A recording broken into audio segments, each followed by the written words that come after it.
TVN Armeniայի եթերում միջազգային քրիստոնեական լուրերի հերթական թողարկումն է, ողջույն։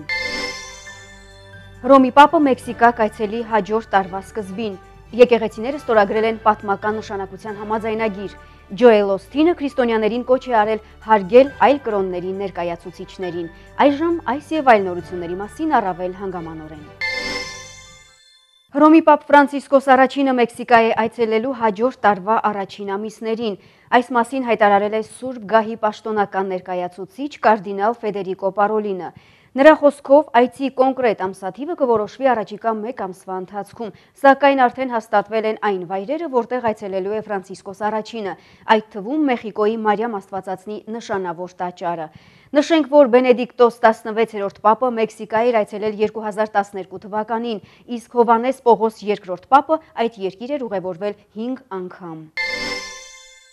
Հյուսթոն քաղաքի ամենամեծ Լեյքվուդ եկեղեցու հովիվ բազմաթիվ հայտնի գրքերի հեղինակ Ջոել Օսթինը քրիստոնյաներին կոչ է անում հարգել մյուս կրոնների ներկայացուցիչներին եւ պահպանել լավատեսությունը կյանքի հանդեպ։ The Christian Post-ին տված հարցազրույցում Օսթինը նշել էր, որ քրիստոնյաները պետք է հավատարիմ մնան բարոյական բարձր սկզբունքներին, հարգեն մյուսներին, անկախ նրանց ծագումից եւ հասարակության մեջ գրաված դիրքից։ Շատ հաճախ քրիստոնյաները քննադատում են մյուս կրոնները, ցանկանալով ապացուցել իրենց նվիրվածությունը քրիստոնեությանը, ասել էր հովիվը, շարունակելով. Տարբեր երկրներ կատարած իմ ուղևորությունների շնորհիվ, որտեղ բնակվում են տարբեր կրոնների հետևորդներ, ես սկսեցի հասկանալ, որ դա նրանց դաստիարակության մի մասն է։ Քրիստոսի աշակերտներին պետք է ճանաչեն մերձավորին սիրելու նրանց ընդունակությամբ, իսկ դրա համար ամեն ինչ սկսվում է հարգանքից եւ ըմբռնումից, ասել էր Ջոել Օսթինը։ Եզրափակելով խոսքը նա նշել էր.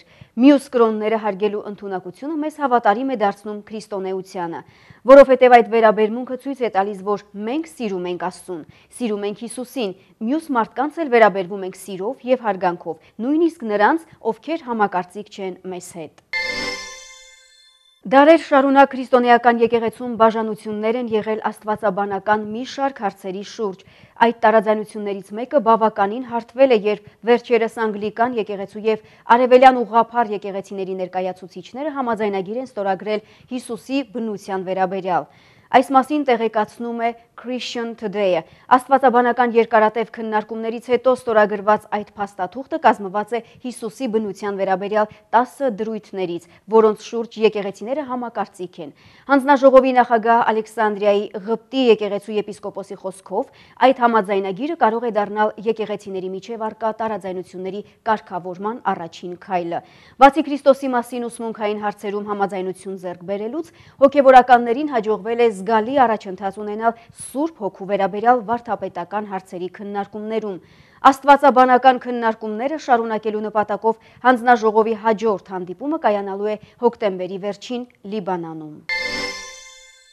Այս տարվա մայիսին Սիրիայում իսլամիստ գրոհայինների կողմից առևանգված կաթոլիկ քահանա Ժակ Մուրադին ազատ են արձակել։ Այս մասին տեղեկացրել են Սիրիայի Հոմս քաղաքի պատրիարքությունում։ Մենք ուրախ ենք եւ երջանիկ, շնորհակալ ենք Տիրոջը եւ գոհանում ենք Աստծո ողորմածության համար։ Հայր Մուրադի ազատագրվելը մեծ նվեր է բոլորիս համար։ Շնորհակալ ենք նաեւ նրանց, ովքեր մեզ հետ միասին աղոթում էին Հայր Մուրադի համար։ Երախտապարտ ենք քրիստոնյաներին, մուսուլմաններին, ովքեր իրենց համերաշխությունն ու աջակցությունն էին հայտնում մեզ, ասել էր Մար Էլիան Մենաստանի վանական Հայր Ջիհադ Յուսեֆը։ Տեղեկացնենք, որ Ժակ Մուրադին առևանգել էին դիմակավոր 3 զինված անձիկ Մար Էլիան Մենաստանից։ Հայր Մուրադը այդ շրջանում եւ հատկապես Էլ-Կարիաթեին քաղաքում հայտնի է իր խաղաղարար եւ հումանիտար գործունեությամբ։ Քահանան հոգատար վերաբերմունք է ցուցաբերում բոլորին, անկախ կրոնական պատկանելիությունից։ Իր Մենաստանում նա ապաստան էր տրամադրել բազմաթիվ մուսուլմանների։ Քահանան մեծ հարգանք է վայելում ոչ միայն քրիստոնյաների,